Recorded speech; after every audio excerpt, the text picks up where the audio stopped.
In the small town of Maplewood, nestled in the heart of America, the sun shone brightly, but shadows lurked beneath the surface. The town was known for its picturesque landscapes and friendly faces, but it was also home to a dark undercurrent of racism and corruption that had long gone unchallenged. The center of this struggle was Maya Carter, a passionate civil rights attorney who had returned to her hometown after years of fighting for justice in larger cities. Maya had witnessed the devastating effects of systemic racism and was determined to make a difference in Maplewood. She believed that change was possible, but she knew it would require courage and unity. One sunny afternoon, while preparing for a community meeting at the local community center, Maya received a distressing call from her childhood friend, Jamal Thompson. "Maya, you need to come to the old park. There's something you have to see," he urged, his voice filled with urgency.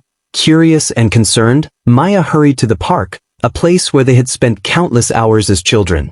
As she arrived, she found Jamal standing near a group of men in suits, their demeanor intimidating against the backdrop of the park's beauty. "What's going on?" Maya asked, her brow furrowing. "They're planning to demolish the park to build a new shopping center," Jamal replied, anger simmering beneath his calm exterior. "They say it's for progress, but we know it's just another way to push us out." Maya's heart sank. The park was not just a piece of land, it was a symbol of community and history. "We can't let this happen," she declared, determination igniting within her. "We need to rally the community and fight back." As news of the impending demolition spread, Maya organized a town hall meeting. The community gathered, their faces a mix of concern and anger. "This isn't just about a park, it's about our rights and our heritage," Maya urged, her voice strong. "We must stand together against this injustice." Among the crowd was Mayor Richard Hayes, a man whose charm masked his ties to the developers. He stood up, attempting to quell the rising tide of dissent. "Change is necessary for progress," he said smoothly. "This development will bring jobs and growth to Maplewood." But Maya was undeterred. "At what cost?" she challenged. "We can't sacrifice our community for profit. We need to protect what makes Maplewood special." The meeting ended with a renewed sense of purpose. Maya and Jamal, along with other activists, began organizing protests and awareness campaigns. They created social media pages, shared stories of the park's significance, and highlighted the potential consequences of the development. As the protests gained momentum, the developers retaliated. They hired a group of thugs to intimidate the activists, hoping to silence their voices. One evening, as Maya and Jamal were setting up for a rally, they were confronted by a group of menacing figures. "Back off, or you'll regret it," one of them growled, stepping closer. Maya stood her ground, her heart racing but her resolve unshaken. "We're fighting for our home, and we won't be silenced," she declared. The confrontation escalated, but just as it seemed things would turn violent, a group of townspeople arrived, drawn by the commotion. They stood behind Maya and Jamal, forming a united front. The thugs, realizing they were outnumbered, retreated, leaving the activists emboldened. With the community rallying behind them, Maya and Jamal organized a massive protest at the town square. They invited local media, hoping to draw attention to their cause. As the day of the protest arrived, the square was filled with people holding signs and chanting for justice. "Save our park! Save our community!" The crowd shouted, their voices echoing through the streets. Maya stood at the front, her heart swelling with pride as she looked at the faces of her neighbors, all united for a common cause. But Mayor Hayes, feeling the pressure, decided to take drastic measures. He called in the police to disperse the crowd, claiming they were causing a disturbance. As officers arrived, tensions flared. Maya stepped forward, determined to speak to the officers. "We're not here to cause trouble," she said, her voice calm but firm. "We're here to protect our community and our rights. We have the right to voice our concerns." The police hesitated, caught between their duty and the overwhelming support from Maya and the activists. Just then, a local journalist stepped forward, camera in hand. "This is a peaceful protest," she stated, capturing the moment. "The people of Maplewood deserve to be heard." With the media present, the officers backed down, allowing the protest to continue. The tide was turning, and the developers began to feel the pressure. As the protests continued, Maya and her team gathered evidence of the environmental impact the development would have, documenting the history of the park and its significance to the community. Days turned into weeks, and the pressure mounted. The developers grew more desperate, resorting to increasingly violent tactics. But the community's resolve only strengthened. They held rallies, shared their stories, and supported one another through the fear. Finally, the day came when they would confront Mayor Hayes directly. Maya organized a peaceful protest outside his office, determined to show him that the people of Maplewood would not be silenced. As they gathered, holding signs and chanting for justice, the atmosphere crackled with energy. "Your greed will not destroy our home," Maya shouted, her voice carrying over the crowd. "We will not let you take what belongs to us." As the protest gained momentum, Mayor Hayes watched from his office window, seething with anger. "They think they can take me down?" he growled, his fists clenched. "I'll show them what happens when you cross me." That night, as the protest continued, the thugs launched a surprise attack, hoping to instill fear and chaos. But the community was ready.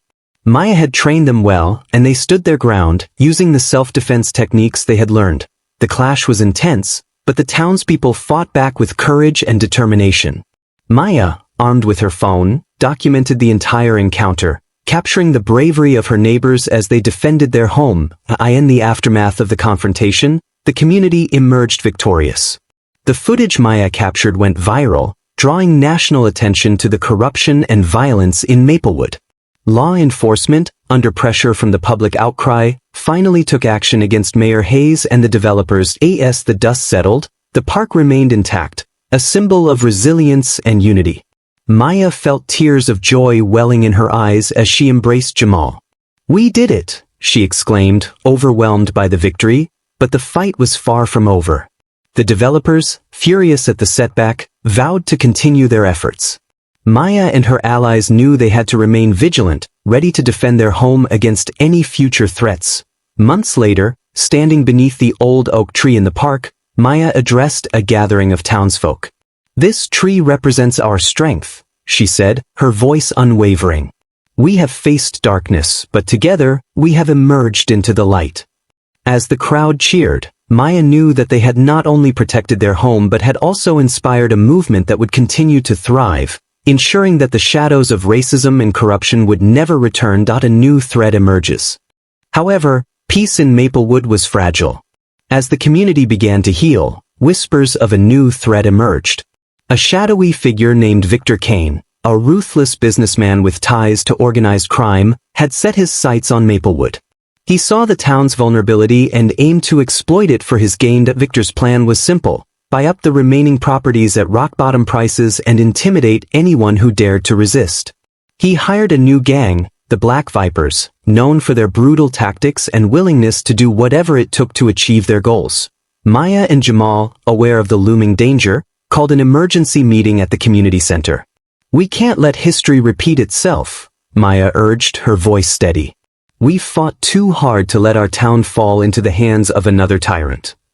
The townspeople rallied around them, determined to protect their home. They organized patrols, set up neighborhood watch groups, and began documenting any suspicious activity.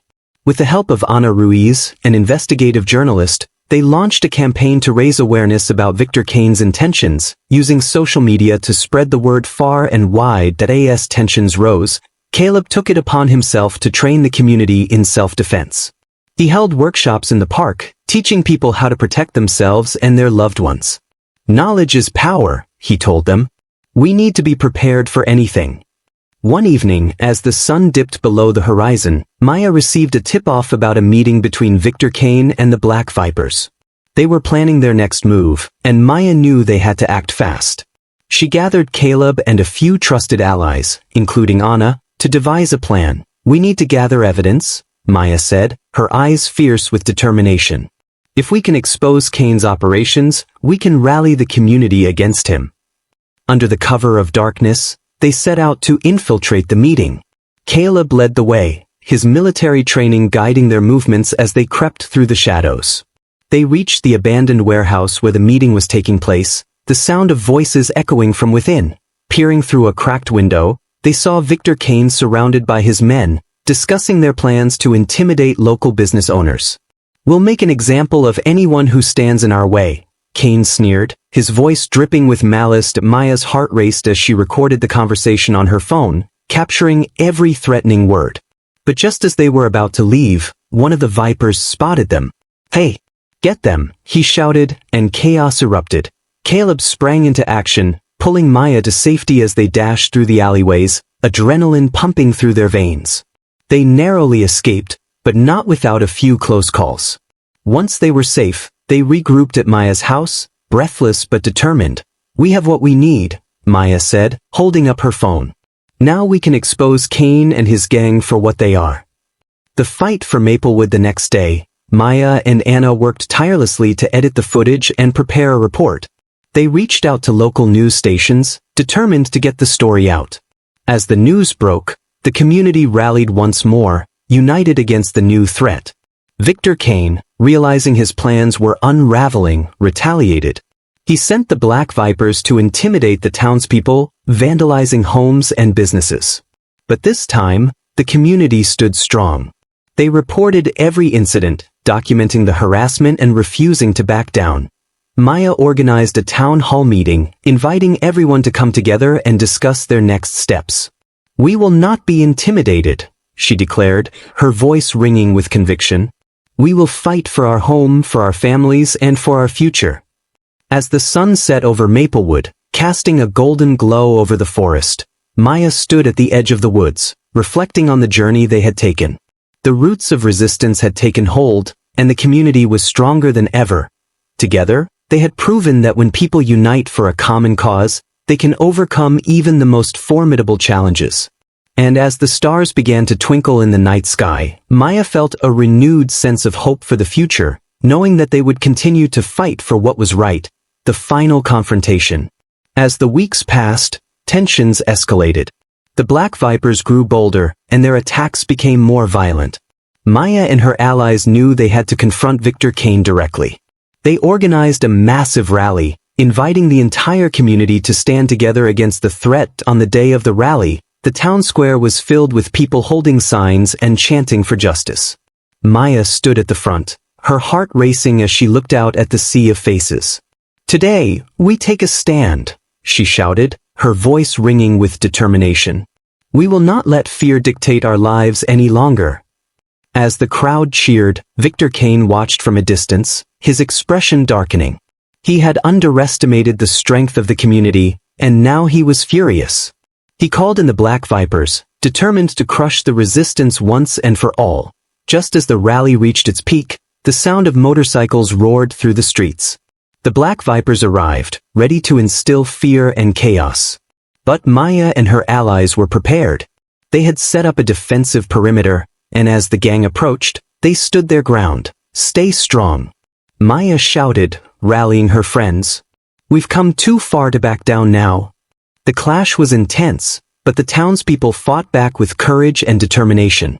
Maya, armed with her phone, documented the entire encounter, capturing the bravery of her neighbors as they defended their home. In the midst of the chaos, Maya spotted Victor Kane trying to slip away.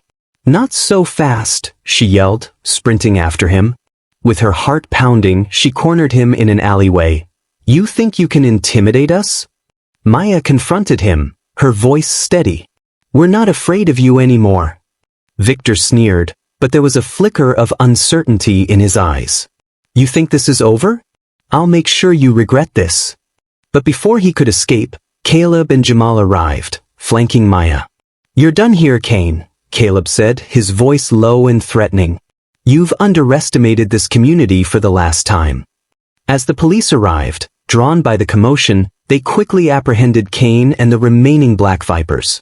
The tide had turned, and the community emerged victorious once again. A new dawn for Maplewood. In the aftermath of the confrontation, the community began to heal. Maya and her allies worked tirelessly to rebuild what had been damaged, organizing cleanup efforts and support for those affected by the violence. As the sun set over Maplewood, casting a warm glow over the town, Maya stood at the park, reflecting on the journey they had taken. The park, once threatened, now stood as a symbol of resilience and unity. Months later, the community gathered for a celebration in the park. Maya stood at the podium, her heart full as she addressed the crowd. "Today, we celebrate not just our victory, but our unity," she said, her voice unwavering. "We have faced darkness and emerged stronger. Together, we have shown that love and courage can conquer fear." As the crowd erupted in cheers, Maya felt a renewed sense of hope for the future.